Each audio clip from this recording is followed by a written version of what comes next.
That would be by Minnesota school-based agricultural education teachers. that you wanted to calibrate.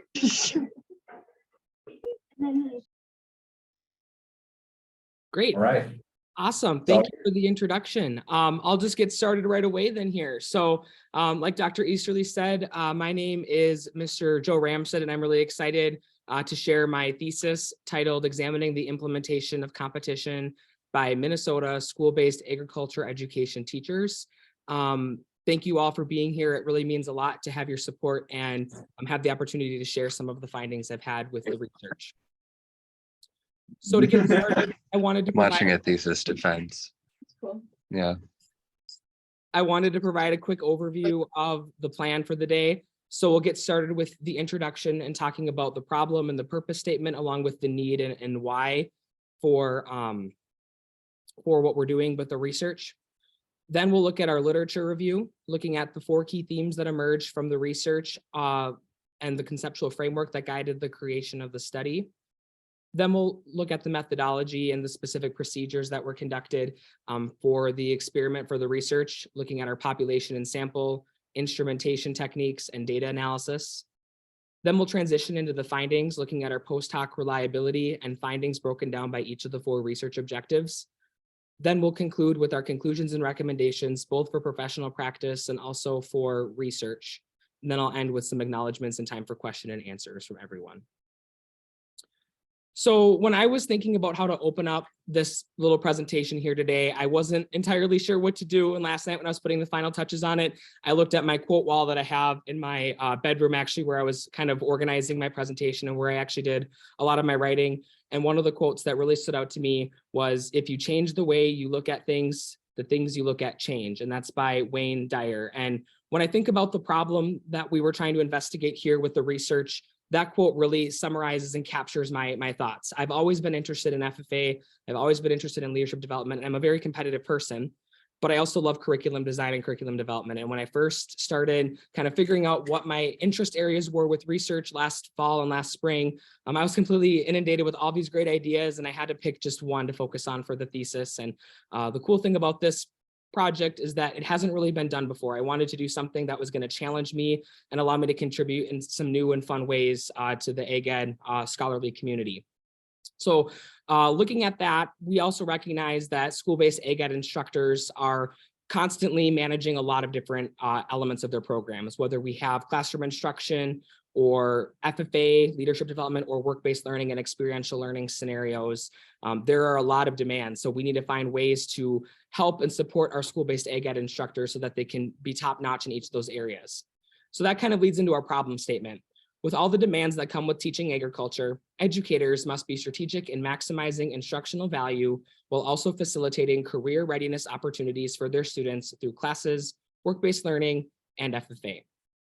Our purpose of the study is to evaluate the extent to which school-based AgEd instructors implement competition within their classrooms. Looking ahead at the need for the study and why we were even interested in this in the first place, we know that there are a lot of research priorities on a national level for agricultural education research. First, including for preparing pre-service school-based AgEd instructors and how to support current agriculture education teachers that are in the field like myself. There's also a lot of interest in gaining some research on student engagement in the school-based AgEd classroom. There's also a lot of interest for research and strategies for integrating all areas of the 3-component model of agricultural education. So we have classroom instruction, FFA, and work-based learning. And when I was selecting this topic initially last spring, these are the 4 key priorities that kind of blended themselves really nicely with what we're doing. On the right-hand side of the screen, we see kind of my personal why and why I'm personally vested in this topic of discussion. We know that right now, especially after the COVID-19 pandemic, and as we continue on into education today, there's a lot of challenges with teacher retention and teacher burnout. This study and the research attempts to find ways that we can potentially maximize teacher time in the classroom and in FFA, and we'll get to that a little bit later in the presentation. Additionally, we also recognize that an effective agricultural education program is going to be built on the foundation of all 3 prongs of the 3-component model: classroom, FFA, and work-based learning. This study attempts to look at how we can maximize those different components within our classrooms and get students exposed to all 3 at once. Third, Curriculum development is something that I've always been very passionate about and something that I really enjoy doing as a school-based AgEd instructor. So by doing this research, we were able to find some specific ways that we can support teacher candidates and teacher prep programs, and also current early career teachers and beyond. And fourthly, I like a good challenge. I want to be challenged. I knew that I wanted to do contribute to an area that's pretty new and exciting.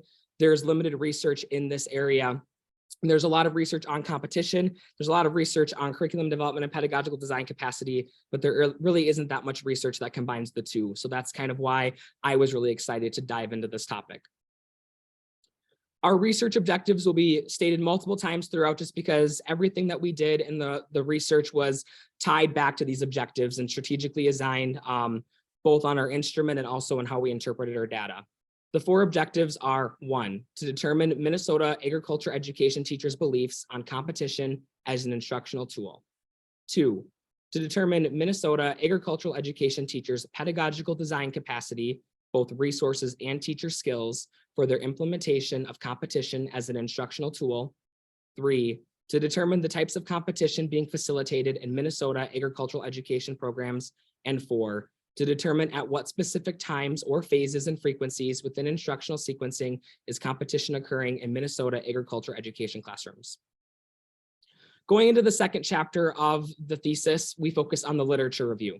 I've boiled down the key themes or the key ideas of literature review into 4 key points: the history and evolution of competitive activities in school-based AgEd programs, classifications and types of competition to be implemented in the classroom, benefits and challenges of the use of competition as an instructional methodology, and finally, how competition can be connected to opportunities within the National FFA organization.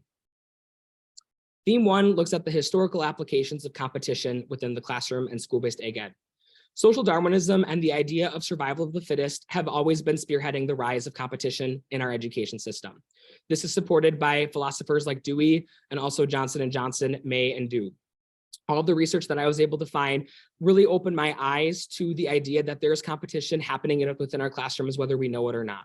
We are constantly competing for teachers' attention. We're competing for grades and all of those different elements of the way that our American education system is set up in most schools. That's always kind of been within the background in the realm of school-based AgEd and the American education system as a whole. Additionally, there's been a lot of influence within our education system and the rise of competition due to the fact that we've had a lot of historical events happen throughout the history of the American education system. World War II was one of those events that was cited multiple times throughout my literature review research, indicating that in World War II, in our education system, we actually lost some of that intrinsic motivation and value of learning and focused more on some of those extrinsic factors such as production and output. The third little finding within this theme is that school-based AgEd opportunities for competition actually began with the first agricultural contest, if you will, not career development event, in the year 1925, and that was a dairy judging invitational that was held within ag education programs. But thanks to legislation like the Vocational Education Act of 1963, along with Carl Perkins Act of 1984, we've been able to expand our offerings within competition events within FFA and outside of FFA. Finally, I also think it's an interesting note, the term contest was actually removed from FFA in 1994 and replaced with the term that we all know and love, career development events, and now also leadership development events, to spotlight and showcase to our students that the events that we're doing within FFA and our school-based AgEd programs can lead to future career opportunities that are exciting and rigorous within agriculture. The second theme is the classification of competition. From my findings, I was able to determine that there are 4 different ways that we can classify competition on 2 types of categories. The first is digital versus non-digital. Digital platforms are becoming the new big thing within competition and within classrooms. I personally use digital competition strategies in my classroom on a daily basis. Digital platforms like Kahoot, Quizlet Live, and Quizzes have been supported by researchers like Aldana, not only to increase the gameplay feel of what competitions are like, but also to monitor assessment tracking and engage students in new and exciting ways. On the flip side, we have non-digital competition. Some of these items include competing for grades and teacher attention, like I talked about previously, but also we can have games like Trash Get Ball or Monopoly that are connected to our content that don't require the use of any digital platform. Then for our second sphere, if you will, we have healthy versus unhealthy competition. According to Schindler, healthy competition is the type of competition that we want to strive to have within our classrooms. Competition that is fun, short-lived, while still emphasizing the need for learning and the importance of the learning process. Competition, however, can become unhealthy when when the learning is becoming too high stakes and there are obvious positive or negative consequences for winners and losers. And this becomes more of an extrinsic factor rather than an intrinsic factor, which we want to avoid. We want to cultivate intrinsic learning and intrinsic motivation within our students.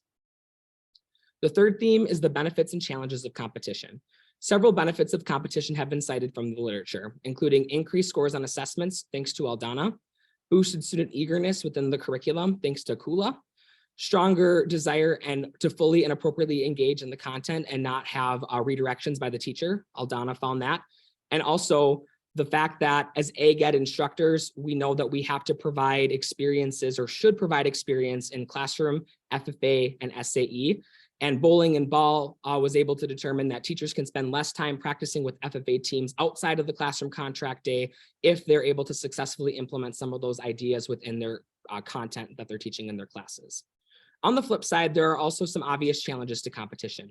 The first being that extrinsic motivation factors can begin to undermine the intrinsic factors. Now, it's worthwhile noting that self-determination theory by Ryan and DeC and the research that Ryan has done has indicated that as students go through the education system, their intrinsic motivation, so the motivation they have within themselves, actually diminishes and decreases year after year.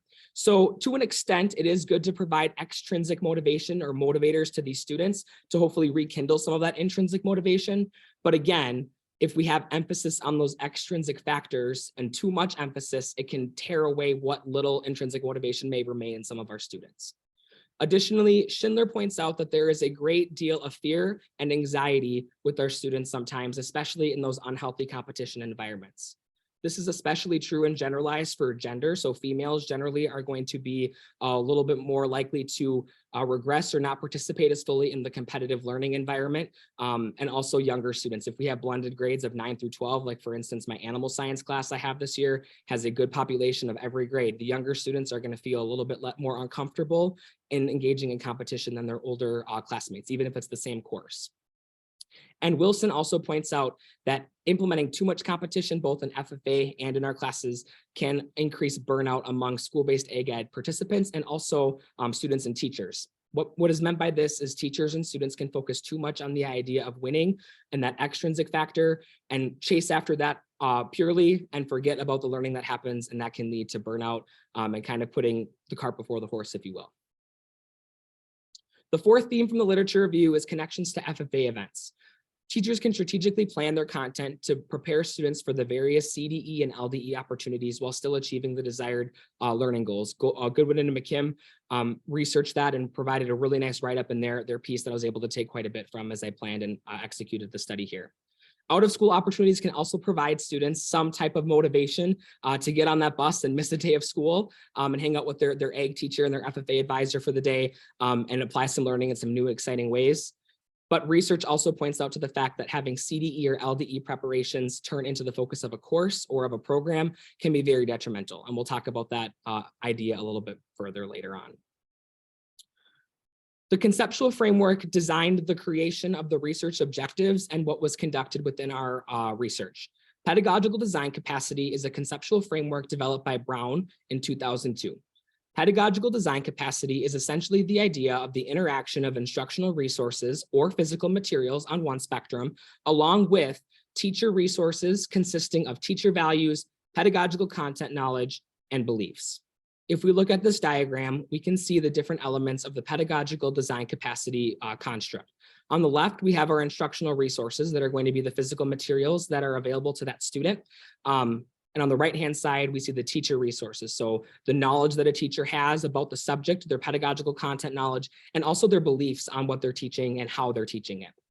Both of these items work in tandem with one another to create the idea of classroom instruction and maximizing student learning. Pedagogical design capacity and pedagogical content knowledge can vary depending on the course or topic.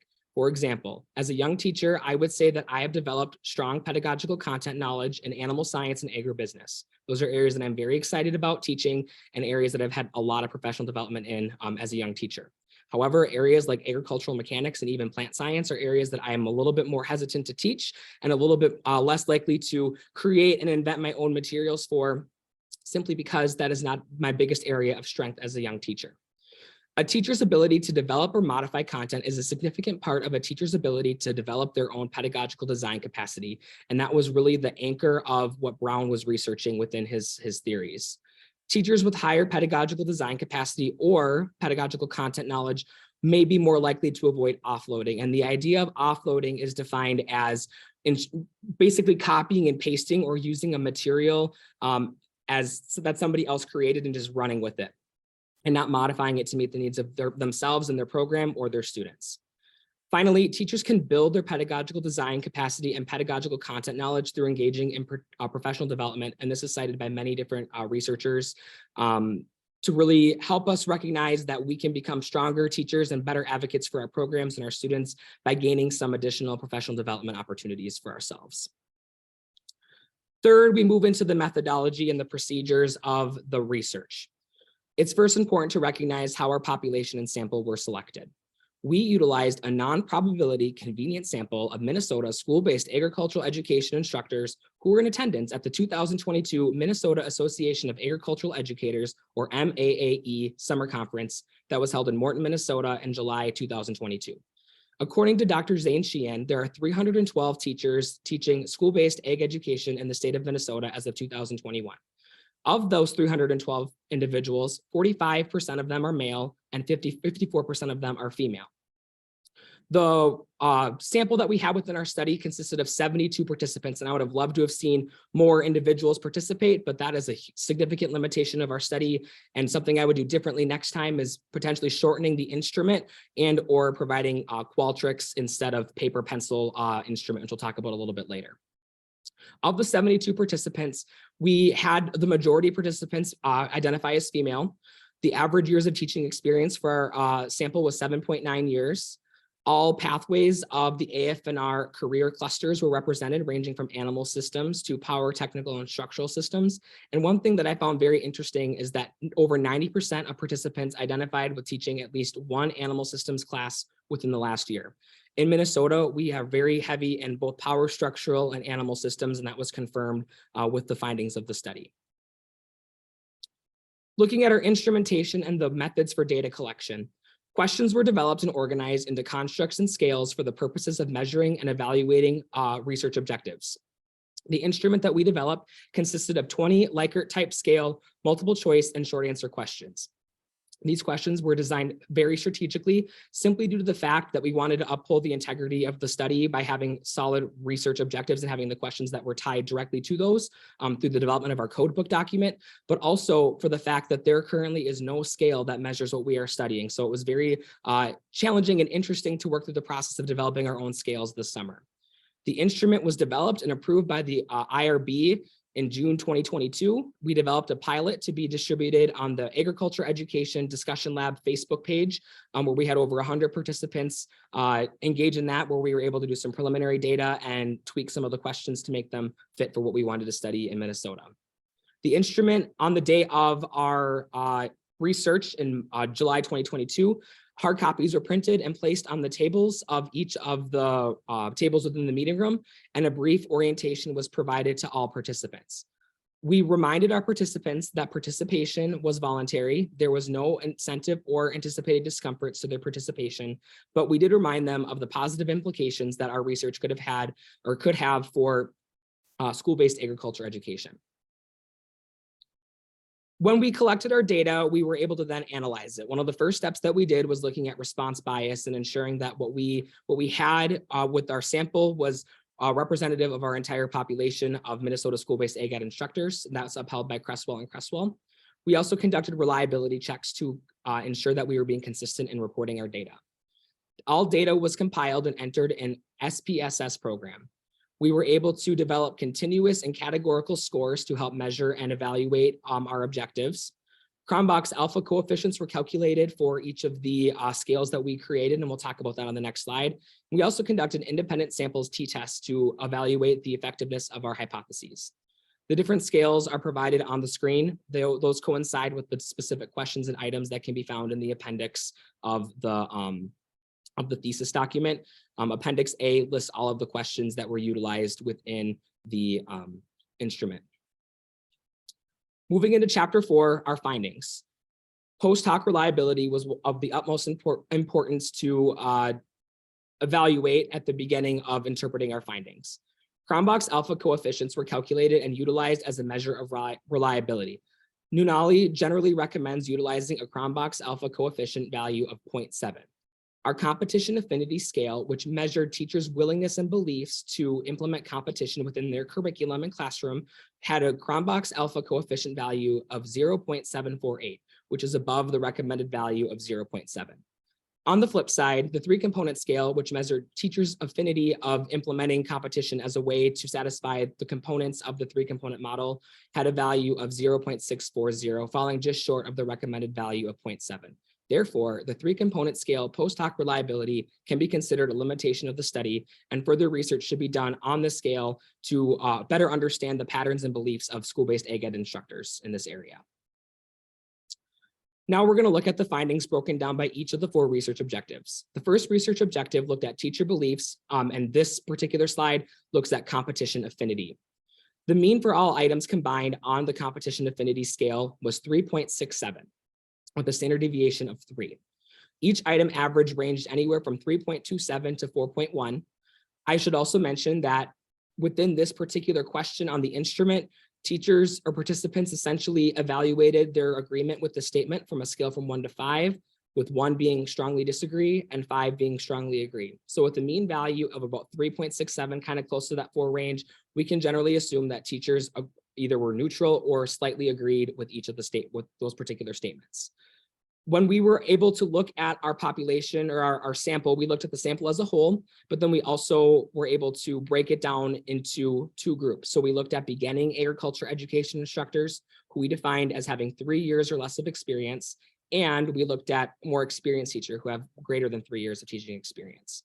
So compared to our population or our sample, beginning Minnesota AgEd instructors reported more or higher levels of agreement with competition than their more seasoned veterans in the areas of competition being a favorable classroom activity that they enjoy implementing, competition as a teaching tool, competition as a motivating source, competition as a hindrance to learning on the flip side, competition with fitting in with what they teach, and competition being in line with their goals for their program.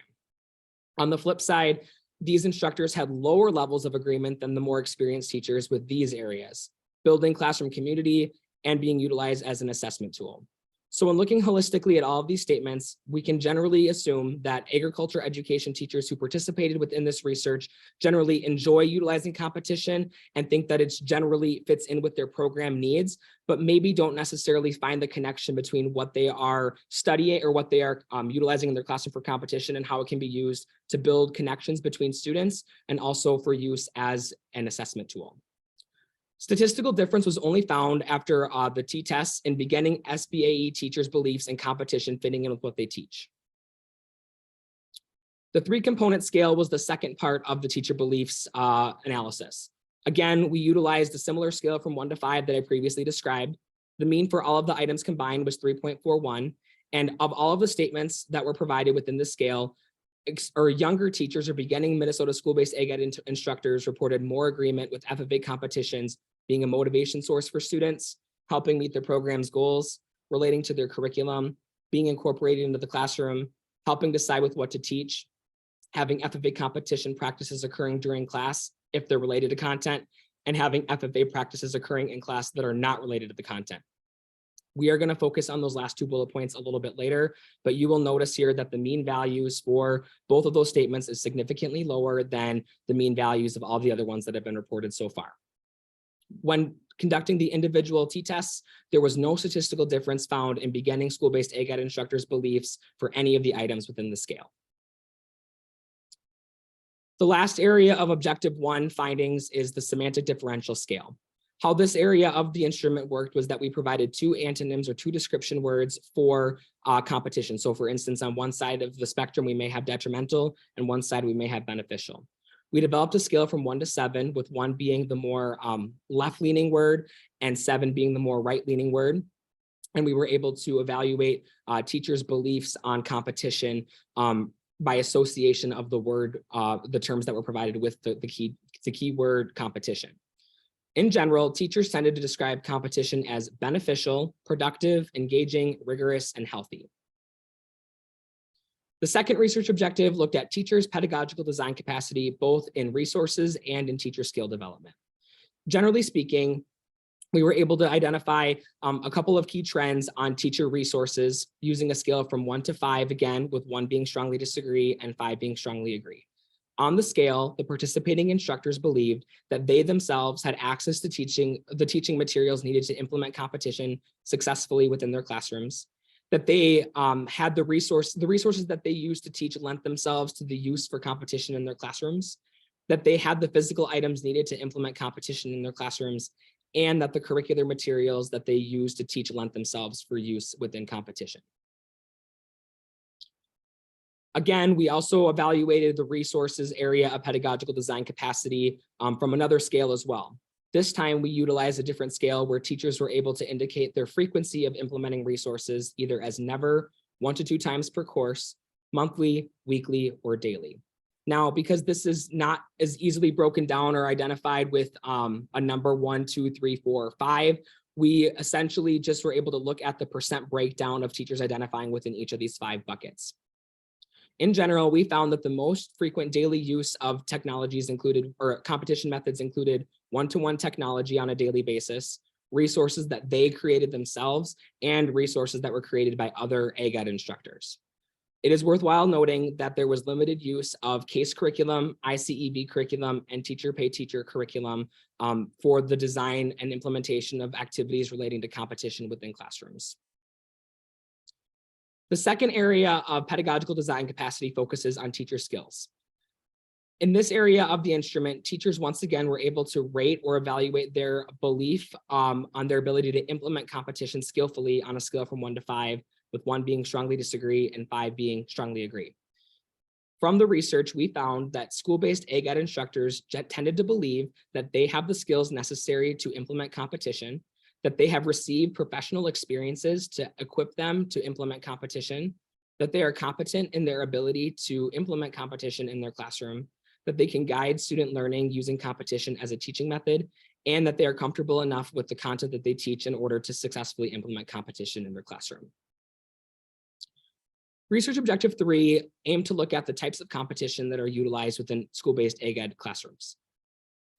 Participants were able to evaluate the frequency of their different implementation of competition within their classroom, again, using a scale of never, 1 to 2 times per year, monthly, weekly, or daily. Participants indicated their use of digital competition opportunities most frequently, with 2 participants using it daily, 19 using it at least weekly, and 32 using it at least monthly. That means that 54 out of the approximately 70 participants indicated that they use digital competition opportunities such as Quizlet, quizzes, and Kahoot at least on a monthly basis. However, instructors indicated less favor towards utilizing mock career development event or leadership development event activities in their classes, with over 70% of these instructors using it less than 1 to 2 times per year. Teachers also indicated their general favor towards using competition for individual assessment rather than for team activities. Hey, Joe, I just want to let you know we're at 4:30 now, so we should be kind of wrapping up. So Okay. I don't want to stop you, but go ahead and finish up the findings and then get to the important parts about what do we do with this. Okay, perfect. So then we look at the times and frequencies of competition. Generally speaking, we had most common use of competition elements as a formative assessment, formative meaning that we are building up and practicing before the big summative assessment of an exam or quiz or project. Frequent use of competition elements to teach identification skills, with 71% of instructors reporting using it at least 3 to 4 times per course, and least common use of competition elements as a pre-assessment at the start of the unit or as a summative assessment at the end of the unit. Going into chapter 5, wrapping up with our conclusions and recommendations. To recap, we have our 4 research objectives. With the research objective number 1, looking at determining Minnesota school-based AgEd instructors' beliefs on implementing competition. Teachers tend to agree that they enjoy competition, that it's a useful teaching tool, and that it can be used to motivate students. This is consistent with the findings of the literature review, specifically with what Schindler reported in his findings. We can utilize competition as an extrinsic motivation factor, but must be careful to not make our competition elements too high stakes. Fewer teachers agree with competition being in line with their classroom goals, and teachers agree that FFA competitions can in fact motivate students and that they assist in meeting our program goals. There is a general disfavor toward devoting class time to preparing teams for career development events. Looking at the recommendations, we're breaking this down both professionally and based on research. Professional recommendation includes providing school-based AgEd teachers with strategies or resources to implement competitions without making students feel like their courses are too focused on FFA opportunities. When looking at a research perspective, some questions that may be asked include, why is competition not in line with as many school-based AgEd instructors' curriculum goals? What does team preparation look like inside the classroom setting? And finally, where is that line drawn between FFA practice for a group of 3 to 5 students in an AgEd class and classroom learning experiences not being compromised at that time? Research objective 2 looked at pedagogical design capacity. Teachers agree that the resources that they use to teach can be utilized for competition, while also disagreeing that they had access to the physical items that were needed to implement competition. So they want to do competition, but some of them lack those resources to implement it. On at least a weekly basis, teachers tended to utilize one-to-one technology, often to implement competition through the form of quizzes, Quizlet Live, Kahoot. Over 3/4 of teachers agree that they themselves have the skills necessary to implement competition, but they indicated the least amount of agreement with the idea that their professional experiences have prepared them to implement competition. With that in mind, we developed the following recommendations. For professional, provide school-based AgEd instructors with professional development to implement competition within their classroom, and also develop physical, tangible kits that can be shipped out to schools that are useful for implementing competition in a variety of different settings. This could include like board games or specific tools to implement different types of competitions or activities within the classes. From a research perspective, we can ask the following questions. What physical items do school-based AgEd teachers need or want in order to implement competition, and utilize those findings to inform what's included in those kits? Second, how do school-based AgEd teachers adapt existing resources for competition? And third, what experiences or resources have prepared school-based AgEd teachers for implementing competition? Research objective 3 looked at the types of competition happening in our classes. Generally, digital games are most frequented, with 30% of participants using it at least weekly and 75% of them using it at least monthly. Aldana and Kula reinforced the idea that competition in a digital setting can boost student engagement while also assessing student learning. Despite over 95% of respondents reporting coaching at least one state qualifying career development event team in the last year, 70.4% report using mock CDE or LDE opportunities fewer than 2 times a year. We recognize from previous research that FFA is still a critical component of the total school-based AgEd program model. So the question then we then beg the question, how do school-based AgEd teachers go about selecting one form of competition over another? And why then do Minnesota school-based AgEd teachers have limited desire to implement those mock CDEs and LDEs within their classes? From a professional standpoint, we can also recommend the idea of providing school-based AgEd teachers with a toolkit of resources, including documents, tutorials, video teaching examples, along with examples of competition-based instruction at various phases within a unit of instruction. Research objective 4 looks at the times and frequencies of competition. Some conclusions we can draw: although 86% of respondents indicated their agreement of using competition in the classroom, the times and methods of which they implement competition were highly variable. Formative assessment was reported as the most often an optimal environment for respondents to utilize competition and embed that within their curriculum, with over 60% reporting their agreement with this practice.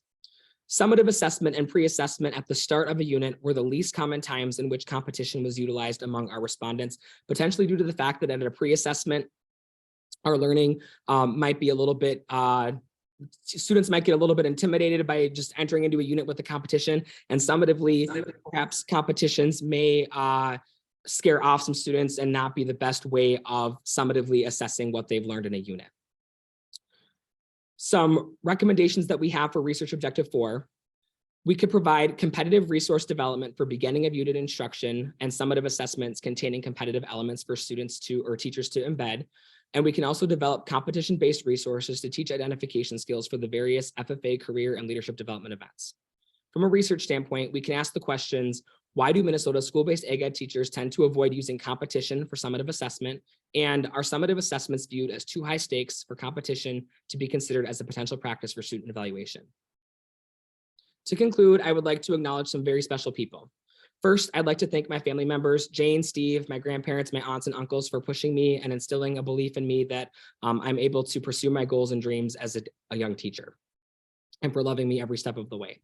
I'd like to thank all my friends, both on here and those that were unable to make it today, for all of their support, listening to my questions and my events, all of that, and also just knowing how to have a good time and remind me of my why. My current school administrators for all their support for growing our program and also for helping support my graduate school experience. My colleagues within school-based ag education and Minnesota Association of AgEd instructors. My own high school school-based AgEd teachers, I would not be an agriculture teacher without them, for them pushing me to even participate in the FFA Agri-Science Fair as a junior in high school. That led me to enjoy the research process, and that enjoyment of research was then sustained by my mentors at the University of Minnesota as I participated in undergraduate research and some other opportunities as well. So I'd like to thank all of them for their support and development of me, not only as a student and as a now teacher, but also in the idea of the research process. I'd like to extend a sincere thank you to my committee members, Dr. Luizzo, and then my chair, Dr. Easterly, for all of the emails and constant question answering and help that you provided me every step of the way.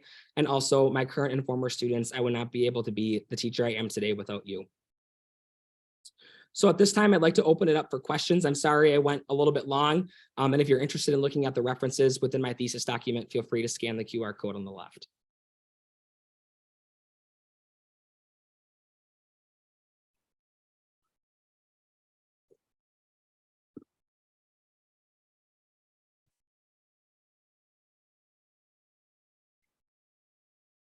Can I ask a question?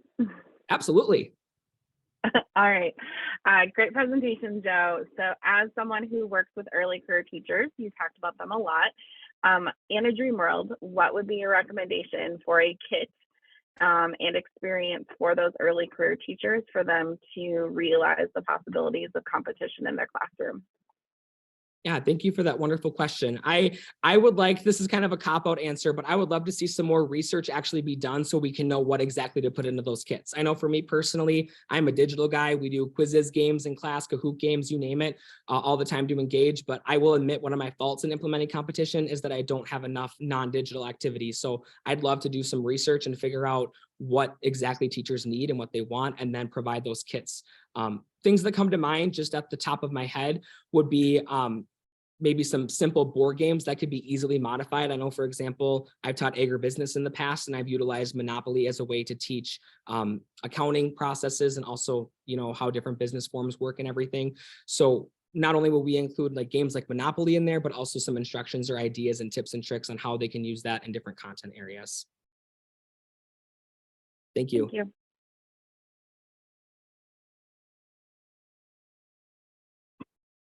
Joe, hey, fantastic job. Really enjoyed your research. Thank you. What was your most surprising finding as after you looked at all the data and everything? What jumped out to you as a little bit surprising or maybe intriguing? Yes. So one thing that I found surprising, and this may have actually been in the way we worded the questions, but the idea that teachers or school-based AgEd teachers in Minnesota generally disagree with the practice of utilizing classes that relate to the content area to prepare students for career development events within that area. So for example, I know I am very passionate about the nursery landscape career development event. Right now I'm teaching a horticulture class, and instead of just coming up with my own ideas for, you know, I want students to know these pieces of equipment or these plants, I go directly to the Minnesota or national FFA list of ID equipment or ID plants, and I teach those, and I utilize that resource to help inform what I'm teaching. So not only provide those students in my class with an opportunity to identify different tools and equipment and plants, but also to kind of encourage some of those students. That's actually something that you all taught me at the University of Minnesota to do within my classes, and something I've kind of ran with in basically every class that has an ID component. When we wrote the question, I kind of intended for that to look at, you know, can we utilize national FFA resources or Minnesota FFA resources to educate to the whole classroom, but also encourage some of those students to participate in those career or leadership development events outside of the classroom. But I think potentially maybe people took it a different way, or maybe people actually do not agree with that practice and they think that the teacher should be able to identify and produce their own lists. But to me, that seems a little bit counterintuitive, because if I'm looking at my busy schedule of teaching, a bunch of different preps, and then I have to go after school and I have my nursery landscape CDE practice, well, now I'm teaching them all of the identification that they could have learned in my horticulture class. So I was a little bit surprised by that finding, but again, would be intrigued to do some additional research and figure out if that question was interpreted the same way that we had meant, or if that is actually what teachers believe. Yeah, I would agree. I was surprised to see that finding of agriculture teachers only using 2 times during the whole year, I think was the finding. And I thought, and yet they had a lot of state finalist teams. So really underutilized, and like you say, to make your life easier. Joe, another follow-up question is, what's going to be your next study that you would do that maybe is, again, something you wanted to dig a little deeper on? You've mentioned a few, but could you share what that might be? Oh boy, I don't know if I'm prepared to say that yet. I have so many questions. Like they always say, like you go to grad school with like 1 or 2 questions, then you leave with millions more. And that's definitely true. Like I want to do some additional research, hopefully go to the next step of hopefully going for a PhD someday as well. And I'm going to have to really focus in over the next few years of figuring out like, what are my interest areas and developing a project that's going to kind of engulf those, kind of like what I did here. I know for me personally, this had nothing to do with what I had studied necessarily, but I'm very interested not only in curriculum development, but also program, looking at how we integrate SAE, FFA, and classroom together, and how that would look in a program. So I would definitely be interested in doing that in the future. But more informally, I'm doing a project this spring to follow up what we're doing here, where I'm going to be doing some qualitative research on following up with some of the findings that we had here and interviewing teachers and doing some classroom observations and figuring out if there's any patterns or trends. When I first initially wanted to do this project, I had intended for it to be a mixed methods project, but looking at how much that I had to do virtually and from Minnesota and everything, we arrived at the conclusion of doing it quantitative and then following up later with a qualitative project and seeing if there's any connections that could be made for additional publication in the future. Well, again, congratulations. You've had great mentors there with the 2 advisors, and very impressive. And I know you're not a doctor yet, but maybe I could start calling you Joe Ramstead, just to give you 1 letter there. But that's certainly, you certainly have the ability to do that someday, Joe. Really enjoyed it. Thanks again. Thank you.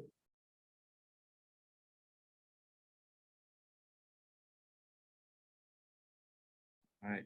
Well, I have to say it is just wonderful to see. I see a lot of faces that I worked with in my time in Minnesota. It's wonderful to see all of them on there supporting Joe, just like they supported me during my time when I was teaching high school in Minnesota. But I am going to have to ask you all to leave because we are transitioning into the committee section of this. So we have some more questions and discussions around this, for Joe, but thank you all for your support of Joe and for attending this today. Thank you, everyone.